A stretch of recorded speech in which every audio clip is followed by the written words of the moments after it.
the hallmarks of aging. You are correct that, kind of like Sense Foundation and these other guys, they are like 100% focused on this is how the body reacts, right? And so if you were going to try and split, so percentage wise, like how much is microbial and how much is just stuff going wrong anyway? I mean, yeah. I was going to say, so go ahead.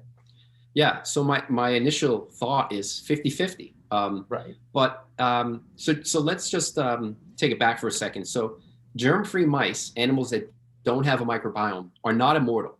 So if you completely take the microbiome out and you grow animals in a bubble, they live longer than average. They live longer than microbiome containing mice. And there are a few studies. This isn't just one study. I think there are 3 studies that I cite in the book, 2 or 3 studies that I cite in the book. So that indicates that the gut microbiome definitely has an impact on lifespan.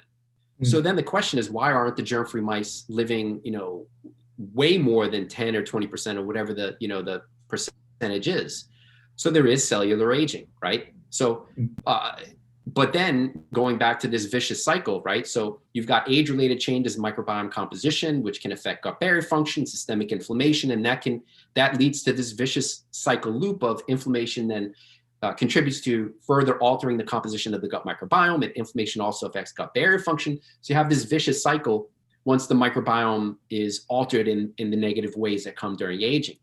So to answer your question, how much does endogenous cell aging versus the microbial component to aging contribute?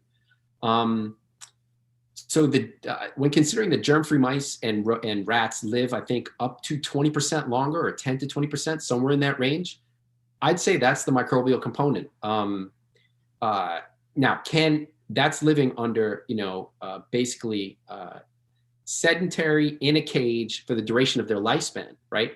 So can you get more than 10 to 20% with microbiome optimization strategies? And when I say microbiome optimization strategies, most people think of probiotics, but the quantity of probiotics that you're going to eat is in the order of less than 100 grams a day. And I find it hard to believe if you're eating, 2,000 grams a day, that 100 grams is going to make as much of an impact as the other 1,900 grams of a day per day that you would eat.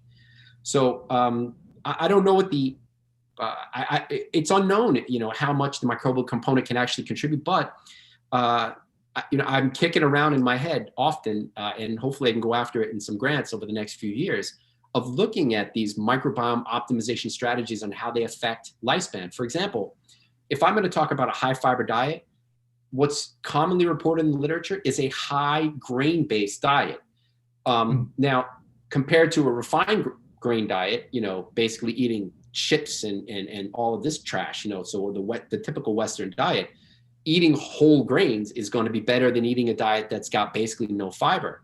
But what hasn't been studied, and the limitation there with whole grains, not to knock whole grains, but the limitation there is that whole grains are calorie dense. For 1 ounce of rice or oats, it's about 100 calories. So yeah, sure, you're getting some soluble fiber, which is going to be great for the microbiome, compared to the refined grain diet, which for the same 100 calories has almost no soluble fiber. But for 100 calories of broccoli, you're going to get 2 to 3 grams or more of soluble fiber. So if the foundation of your diet is rich in these soluble fiber rich vegetables like broccoli, cauliflower, things that are very nutrient dense but calorie poor. So now you're potentially really supercharging how much soluble fiber you get, supercharging how many short chain fatty acids you have, and that can acidify the gut, which makes the composition of the gut microbiome limit the growth of these quote unquote bad bacteria. The thing is, nobody's tested that in studies in at least even animals. So some of my studies that I'm proposing to do that are in review are going to address that. And I've gotten even resistance, from some grant reviewers. I got a grant back earlier this year saying, you're proposing way too much fiber, which is insane to me. I'm trying to supercharge the gut microbiome while controlling for all the other variables. So, the same amount of protein, carbs, and fat, but just a massive amount of soluble fiber, which has been reported in other studies in younger subjects, just not in older adults. So, but we need these studies in terms of, these gut microbiome optimization strategies beyond just giving, hey, I'm going to give you 15 grams of pectin, which is a fermentable fiber, but we would never see that in nature by itself. How many apples would you need to eat to get 15 grams of pectin too? I mean, 15 apples, I don't know, it's some insane amount that you would never eat in one shot. I mean, or rarely you would eat. So, so having these studies on, increasing soluble fiber and going through all those mechanisms, that'll start to tell us how much the gut, I would expect that would tell us, and especially looking at that in terms of lifespan, which hasn't been done yet, that would start to tell us really the impact of, optimizing the gut microbiome on lifespan. Now, along those lines, things like acarbose, which inhibits carbohydrate digestion or starch digestion in the small intestine. And then there's more starch that reaches the colon, the large intestine, and then that gets fermented because basically fiber are long chains of sugars. But those long chains of sugars, we don't have the enzymes to digest them in the small intestine, so they pass to the large intestine, and then the gut bacteria basically cleave those sugars and ferment them into the short chain fatty acids. So acarbose basically enables more of the starch to reach the large intestine, and there have been studies that show acarbose supplementation increases lifespan, and in corollary with that, it increases the fecal levels of the short chain fatty acids, which is great. That's in my eyes, a gut microbiome optimization strategy. The thing is though, it's not twofold higher short chain fatty acids. It's, it's on the order of less than twofold. So, somewhere between 10 and I don't know, 50%, or it's not more than twofold. In contrast, there are studies in humans with small study sizes, granted, but and short durations. 2 weeks. You give someone 2 weeks of very high whole food based diet that's rich in soluble fiber, and what they found is, and this is Jenkins DA, if anyone wants to look it up, 2001. It's a metabolism paper, and what they saw was the production of these short chain fatty acids, or that are found in fecal samples, is almost perfectly linear correlated with the fiber intake of the diet. So they gave subjects a standard diet, which was 25 grams a day, 45 grams a day, and then 145 grams per day, and then measured, amongst other things, how much of the acetate, propionate, and butyrate was found in the stool. And it was, again, almost perfectly linear. So the more, and again, this was mostly a vegetable dominant diet, vegetables and nuts. So the more fiber that you eat, the more the short chain fatty acids that you'll have or short chain fatty acid producing bacteria, more short chain fatty acids in your gut. These are acids, so they acidify the gut, which is what you want. That's a good thing. And then again, that contributes to, the short chain fatty acids improve gut barrier function. And if your gut barrier function is better, now you're limiting how much can go from the gut, translocate into the blood to limit inflammation. And then the short chain fatty acids have, independent of that, they've got insulin sensitizing effects and other systemic effects that are positive for our health. But it's just few studies have supercharged the diet with enough soluble fiber to even see, if that's going to be true in older adults. Just as another quick example, I've got so much to say on this. There's a study that looked at, again, this high grain based diet versus a regular diet that just had, refined grains and other foods. So the fiber composition of the two diets, the whole grain diet had 40 grams of fiber, and the regular diet had 20 grams. So superficially, you would think, wow, that's 20 grams, that's double. You're going to see a big jump in the short chain fatty acids. The problem is, though, the regular diet had 6 grams of soluble fiber, and the whole grains, which are rich in insoluble fiber, which has beneficial effects independent of the short chain fatty acid story. But it's the soluble fiber that increases the short chain fatty acids. That was only 8 grams. So even though the total fiber intake was 20 grams more, soluble fiber was only higher by 2 grams. And that wasn't enough to change how much of these short chain fatty acids were produced in the gut.